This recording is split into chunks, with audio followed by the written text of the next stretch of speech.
Hallelujah, hallelujah, hallelujah. আত্মার এই খড়গের অনুষ্ঠানে আমি আপনাদের সকলকে স্বাগতম জানাই। অক্সিলিয়াম রিট্রিট সেন্টারের তরফ থেকে আমি ব্রাদার অ্যান্থনি আপনাদের সকলকে সুস্বাগতম।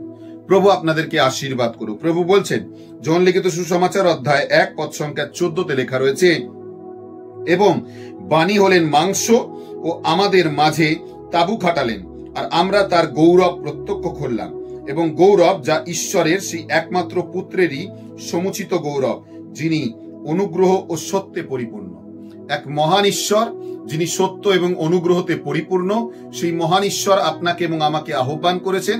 তিনি ডেকেছেন যেন আমরা তার জীবন, অনুগ্রহ, কৃপা এবং দয়া লাভ করতে পারি।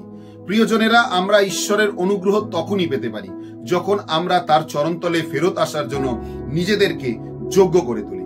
তিনি আপনাকে ডাকছেন, তিনি চান যেন আপনি তার বাক্যের উপর বিশ্বাস করেন এবং তার বাক্য যেন আপনার জীবনে পরিস্ফুটিত হতে পারে। তখনই যখন আমরা তার বাক্যকে বিশ্বাস করে তার কৃপা, তার অনুগ্রহ, তার দয়া লাভ করব। আসুন, শেয়ার করতে ভুলবেন না, এবং প্রতিদিন আমরা প্রতি সোমবার ঈশ্বরের বাক্য এবং আরাধনায় যুক্ত হয়ে আপনি চাইলে আপনিও যুক্ত হতে পারেন। শেয়ার করুন। প্রার্থনার বিষয় থাকলে লিখে অবশ্যই পাঠান। জয় যিশু।